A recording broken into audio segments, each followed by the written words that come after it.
Chapter 1. What is a ghost? Centuries ago, people talked about ghosts, spirits, and spooks, and they still talk about them today. But no one knows exactly what a ghost is. Certain scientists and psychic experts study ghosts and haunted places. They try to understand supernatural events of the past and present. Psychic experts use complex machines to discover ghosts. Others try to photograph ghosts. Sometimes ghosts appear in photographs and no one can explain why. Today, several important universities have a parapsychology department. In these departments, experts study the supernatural and try to find an answer to old questions. So, what is a ghost? The most common explanation is this: ghosts are spirits of the dead. Their death was a tragic or terrible one. They haunt the place where they died. It can be a house, a castle, a theatre, a forest, a road, or a ship. They cannot rest in peace. Do ghosts really exist? What do you think? Read this book carefully and become a ghost investigator. Fill in the phantom file with your opinion after each case, and then decide. Chapter 2. The Horror of Berkeley Square. There are many ghosts in the City of London. There are haunted houses, theatres, streets and pubs. One of the most evil ghosts is the one at Berkeley Square. Between 1870 and 1900, no one wanted to live at 50 Berkeley Square. There were footsteps at night and macabre appearances. One particular room in the house was especially dangerous. In 1870, a brave young man decided to sleep in the haunted room for one night. "Ghosts don't scare me," he said. The next morning, he was dead. His body was in the middle of the evil room. A year later, a young girl slept in the haunted room. That night, she saw or heard something horrible. The next morning, she was mad. She could not speak about her horrifying experience to anyone. Lord Lyttelton was an English lord. "I don't believe in ghosts," he told his friends. "I will sleep in that house and nothing will happen to me." During the night, the people in the next house heard a gunshot. The next morning, Lord Lyttelton was terrified and told them, "Something came into the room from that corner. It was slimy and had an evil smell. I fired my gun at it and the ghost disappeared. It was horrible. I cannot describe it. That house is haunted by a ghastly spirit." A year later, a maid was cleaning the haunted room. She did not know about the evil ghost. At midnight, horrible cries came from the haunted room. The people in the house ran upstairs. They found the poor maid on the floor in convulsions. Her terrified eyes stared at a corner of the room. It was the same corner Lord Littleton indicated. The maid refused to speak. Her only words were, "What I saw was too horrible to describe." The next morning, she died at St. George's Hospital. The story of the two sailors is perhaps the most famous of all. In 1875, two sailors arrived in London. They wanted to work on a ship. They had no money and nowhere to sleep. They walked around London and came to Berkeley Square. Look, Said the younger sailor. there's an empty house. We can sleep there. The sailors entered the dark, empty house. They went up the stairs. The older sailor said, This house is cold and dark. I don't like it. It scares me. Don't be silly. said the younger sailor. We have nowhere to sleep. Let's stay here. They slept in the haunted bedroom. In the middle of the night, they both woke up, Listen, said the younger one. there's someone downstairs. Can you hear the noise? Yes, Said the other. I can hear footsteps. Oh no, the footsteps are coming upstairs. At that moment, the door opened slowly. A big, dark figure came in. The older sailor was terrified. He could not move. He just sat and looked at the horrible thing.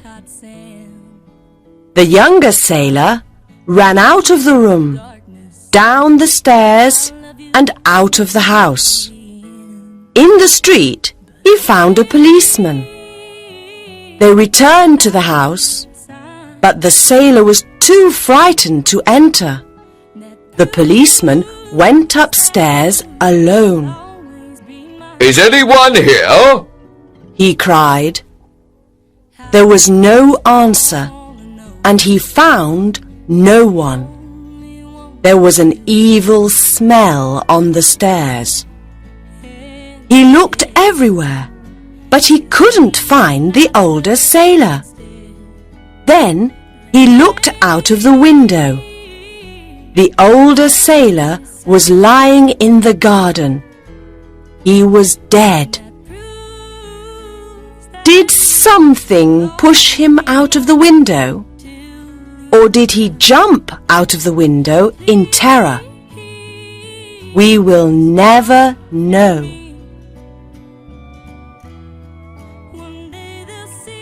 Chapter 3. Glamis Castle and its Ghosts.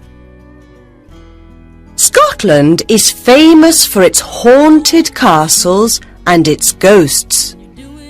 Glamis Castle has a long history of violent murders and ghosts.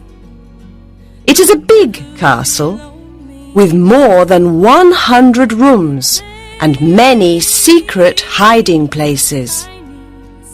The castle also hides terrible secrets.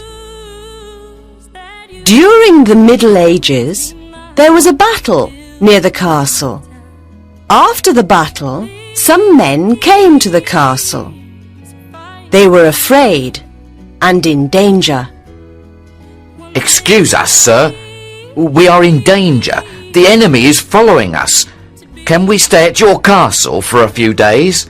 They said. The Earl of Glamis smiled and said, Follow me. You can hide in a secret room. The men were happy and said, Thank you, sir. You are very kind. The Earl of Glamis looked at the men, but did not answer. He took them to a secret room. Enter, and don't make any noise. He said. The men entered. The Earl locked the door and put the key in his pocket. He never opened that door again.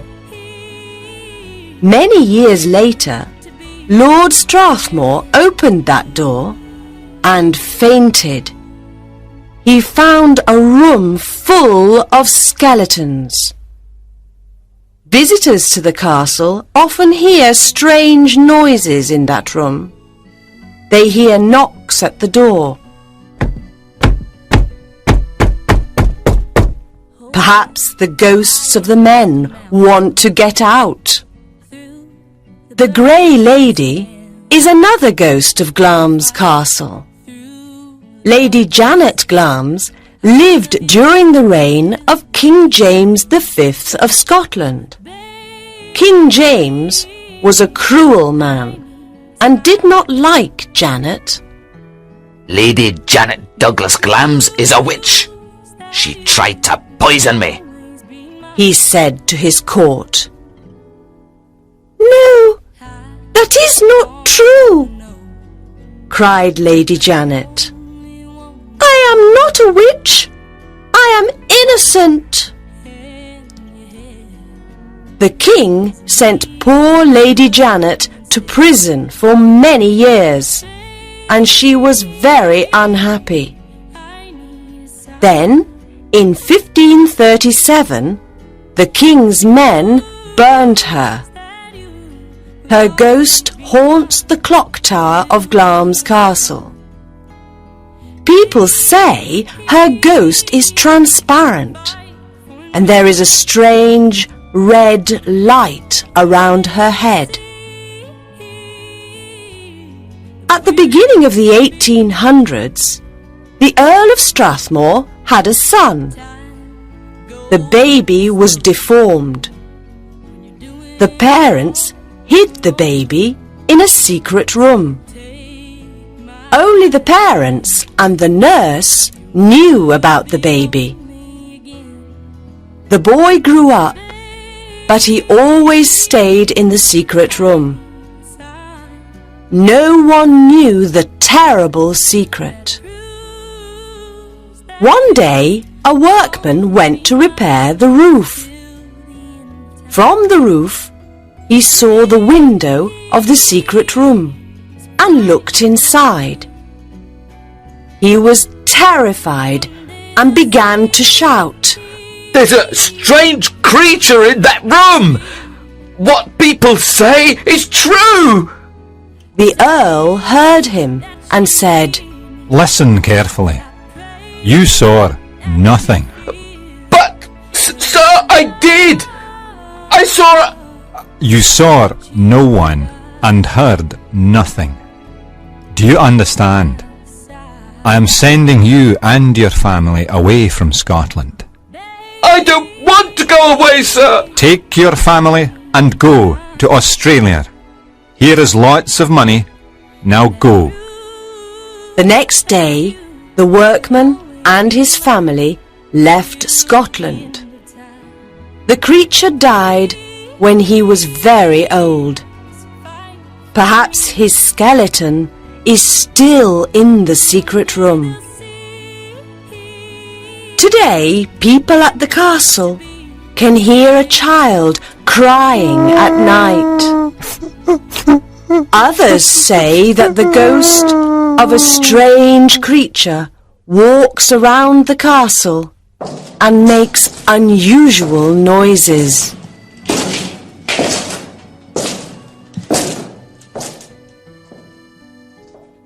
Over the highest mountains, Chapter 4, Borley, a haunted village. Borley is a small village about 100 kilometres northeast of London. It has a church, a rectory, and a few houses. It also has more ghosts than any other village in England. In 1863, Reverend Henry D. Bull built the Borley Rectory. When he died in 1892, his son became minister and lived in the rectory with his wife and daughters. On the 28th of July 1900, Reverend Bull heard a noise outside the rectory. He opened the door and saw his daughters. They were very frightened. "We saw a ghost!" they cried. "It was a nun, a young nun.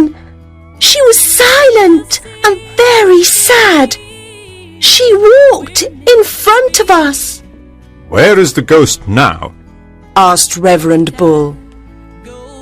"She disappeared," said one of the girls. Some people did not believe the girls, but a doctor and a teacher saw the same nun on the same day, the 28th of July, a few years later. On the 28th of July 1972, a group of scientists saw her too. The nun was not the only ghost of Borley Rectory. There was also a headless man, a phantom coach with 2 horses, and others.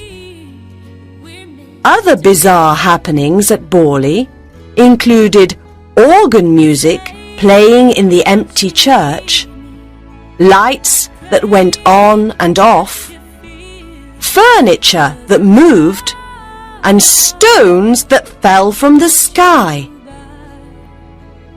Reverend Guy Smith arrived at Borley Rectory in 1928. He and his wife didn't like the noises and the other strange events. I don't believe in ghosts. It's all a lot of nonsense. But I want to understand what is happening, said Reverend Smith. So he called Harry Price to investigate. Price was a famous psychic expert. He arrived at Borley with several assistants and started investigating. On the 10th of June 1929, there was a sensational newspaper article in the Daily Mirror about the ghostly figures at Borley. Hundreds of curious visitors came to Borley Rectory. They wanted to see the ghosts. Reverend Smith did not like all these visitors. He soon left.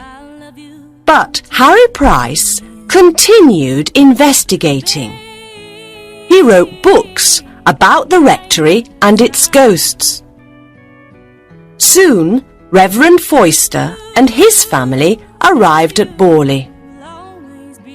He and his family had the same problems as the other reverends.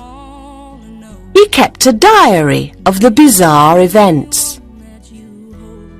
During this time, mysterious messages appeared on the walls of the rectory. They were written to the Reverend's wife, Marianne. Who wrote these messages? Was it a ghost?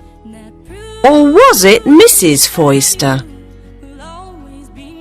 After 5 years and about 2,000 ghostly appearances, Reverend Foyster left Borley. He was the last reverend at Borley Rectory. No one wanted to live there. On the 27th of February 1939, a big fire destroyed the rectory. After the fire, workmen found a woman's skull in the ground and several religious symbols. People said the ghosts moved to the church after the fire.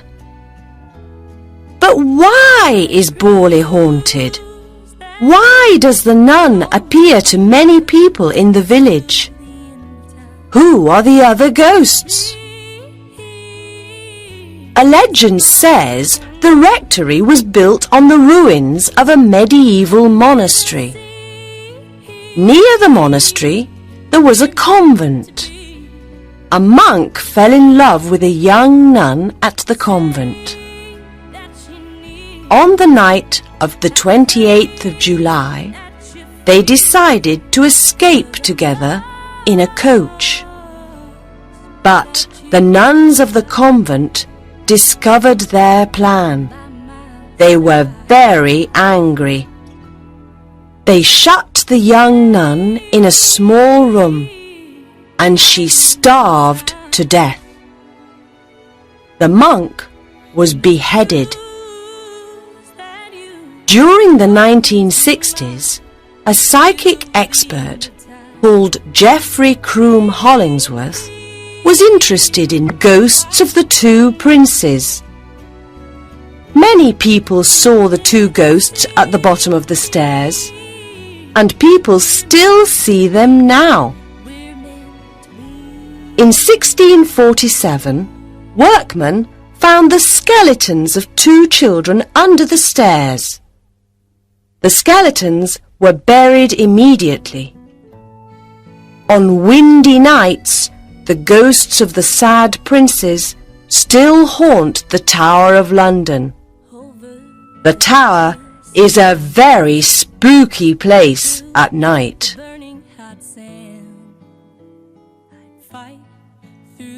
Chapter 6. American Spooks. Ghosts, spooks, poltergeists, and phantoms are part of America's past and present. Halloween is the festivity of ghosts and the supernatural, and as you know, it is celebrated on October 31st. The Winchester Mystery House in San Jose, California, is the spookiest American monument to ghosts. It is a famous tourist attraction, and people say that mysterious spooks live there. Sarah Winchester was part of the rich Winchester family. The family made Winchester rifles in the 1800s. During the 19th century, these rifles killed many people. When Sarah Winchester's husband and baby daughter died, she was very unhappy. Strange things were happening to her. She went to a psychic expert and asked for help. The expert told her, "The spirits of the people killed by a Winchester rifle are angry with you. They want revenge." "What can I do?" Mrs. Winchester asked. The expert answered, "The spirits want you to build a big home for them. You must follow all their instructions, and you cannot rest. You must work 7 days a week." Mrs. Winchester bought a house in the country. For 38 years, she built a home for ghosts. She and the workmen worked 7 days a week. She lived in the haunted house, and every evening she wore a long blue dress and had dinner and secret meetings with the ghosts. They gave her instructions for building the strange house. Every night she slept in a different bedroom. Today, the Winchester Mystery House has 160 rooms and is similar to a maze. There are stairs that go nowhere, doors that open onto walls, and a window in the floor. 13 was a favorite number of the ghosts because there are 13 bathrooms and all the stairs have 13 steps. Nathaniel Hawthorne was born in Salem, Massachusetts in 1804. He was a famous American writer. His grandfather was a judge at the Salem witch hangings. He was very interested in ghosts, evil spirits, and demons. Every evening after work, Hawthorne went to the Athenaeum Library to read the newspaper. Reverend Harris went to the Athenaeum Library too. He was an old minister of the church. Hawthorne saw Reverend Harris every evening for many years, but they were not friends. One evening, a friend of Hawthorne said, Reverend Harris died last week. What? Are you sure? Hawthorne asked. Yes, of course. His friend answered and went away. How is that possible? I saw Reverend Harris at the library this evening and all last week. Hawthorne thought. For many weeks, Hawthorne saw Reverend Harris at the library. He sat in his usual chair and read the newspaper. But the other people at the library could not see him. Hawthorne said nothing to the others. He was afraid to talk to the ghost. He was also afraid to touch it. After about a month, the ghost started looking at him. Why is Reverend Harris's ghost looking at me? Perhaps he wants to say something. Hawthorne thought. He was confused. He saw the ghost and did not know what to do. One evening, he went to the library, and Reverend Harris's chair was empty. Hawthorne never saw the ghost again. For years, he thought, Why did I see Reverend Harris's ghost? Why didn't the other people see him? Hawthorne thought about Reverend Harris's ghost for a long time, but he was never able to solve the mystery. The White House in Washington, D.C. is also a haunted house. The ghosts of assassinated American presidents haunt it. Abraham Lincoln's ghost is the most famous. Lincoln was President of the United States during the American Civil War. Many Americans loved him, but he had dangerous enemies too. He stopped slavery in America, but the southern states did not agree with this. On the 5th of April, 1865, Abraham Lincoln had a very bad dream. He was at the White House, and he heard people crying in the next room. He got up and went to the east room. He saw a coffin in the middle of the room. Many people walked by the coffin. Who was inside the coffin? He asked a man. The President of the United States, sir. An assassin killed him. What? Said Lincoln. He looked inside the coffin and saw his own body. He was dead. He suddenly woke up. He was very scared about this dream. He told his wife and friends.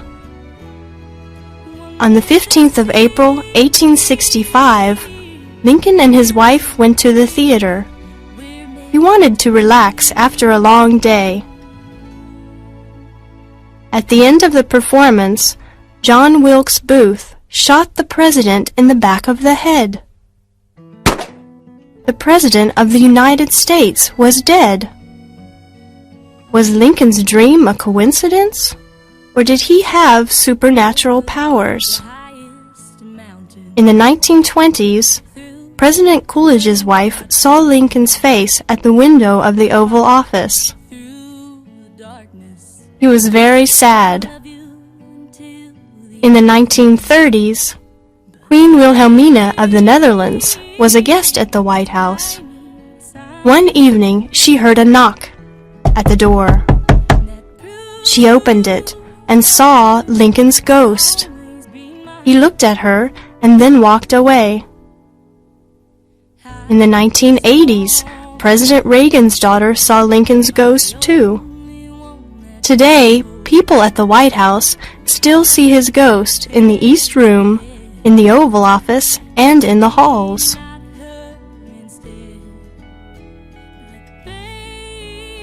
Chapter 7. Spanish Spirits. Maria, Juan, and Miguel Pereira lived in the village of Belmez in southern Spain. They were farmers. On the 23rd of August, 1971, Maria Pereira was in the kitchen of her home. Suddenly, she saw an image of a human face on the kitchen floor. She tried to wash the floor, but the face did not go away. It became more visible. It was the sad face of a man with big eyes. "Juan, come quickly! There is something strange on the kitchen floor," Maria cried. Her husband came quickly and looked at the floor. He was terrified. Oh no! What is this? A human face! Call Miguel! Juan said. Their son, Miguel, looked at the floor and said, What's happening? This is macabre. Miguel took a hammer and destroyed part of the floor. But soon after, another face appeared, and then another. Miguel destroyed another part of the floor. But after a few days, other faces appeared. There were faces of men, women, and children of different ages. Sometimes, small crosses appeared too. At other times, parts of the body were visible. A woman's hand with a flower. Soon everyone in Belmez knew about the mysterious faces. People came from other parts of Spain to see them. Many psychic experts were interested too. Professor de Argamosa of the University of Madrid started studying the faces. He also studied the chemical composition of the floor, but he found nothing unusual. Professor de Argamosa discovered that in the 17th century the governor of Granada executed 5 people in Belmez. But this was not a complete explanation, because there were more than 5 faces. Workmen started digging under the Pereira's house. They found many skeletons under the kitchen floor. 2 skeletons were headless. Was this an old cemetery? Yes, it was. In the past, there was a cemetery in the same place as the house. Perhaps the faces were the spirits of the dead in that cemetery. Professor de Argamosa heard horrible cries and frightened voices in the Pereira kitchen. He made a recording of the cries and voices. He could also hear words in Spanish. Experts from other countries went to Belmez to study the mysterious faces. The psychic expert, José Martínez Romero, wrote a book about them. But no one has an answer yet.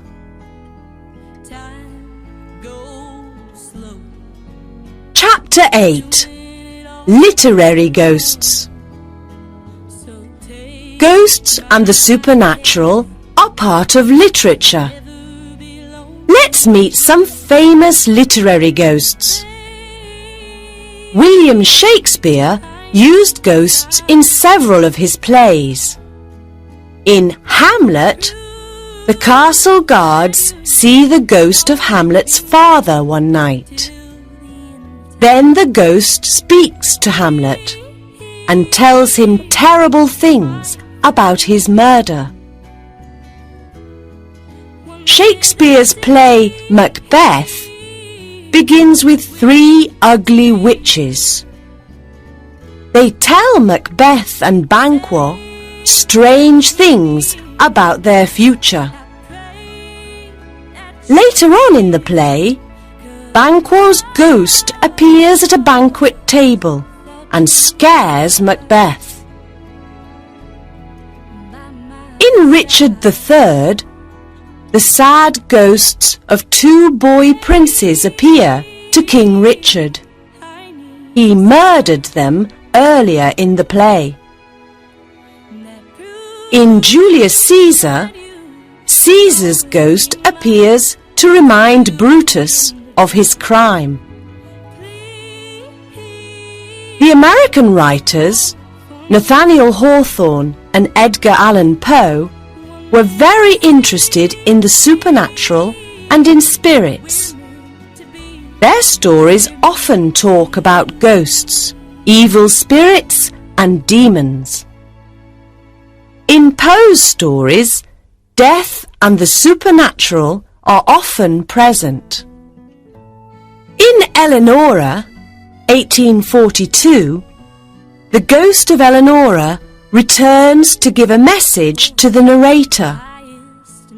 In Hawthorne's novel, The House of the Seven Gables, unhappy people and strange spirits live in an evil old house. His short story, Young Goodman Brown, 1846, talks about a young man and his adventure in the forest with witches and the devil. Charles Dickens's A Christmas Carol, 1843, is a complete ghost story with 4 ghosts. Jacob Marley and the ghosts of Christmas Past, Christmas Present, and Christmas Yet to Come. The ghost of Jacob Marley is an important character of the story. Wilkie Collins was a writer and a friend of Charles Dickens. He was the father of the modern mystery story. He also wrote a complete ghost story called The Haunted Hotel, 1879. At the end of the 19th century, the ghost story became a literary form. The Canterville Ghost, 1887, by Oscar Wilde, is an excellent example of a humorous ghost story. The ghost makes friends with one of the characters of the story. In The Turn of the Screw, 1898, Henry James created a macabre ghost story about 2 evil ghosts and their 2 young victims. A very frightening tale.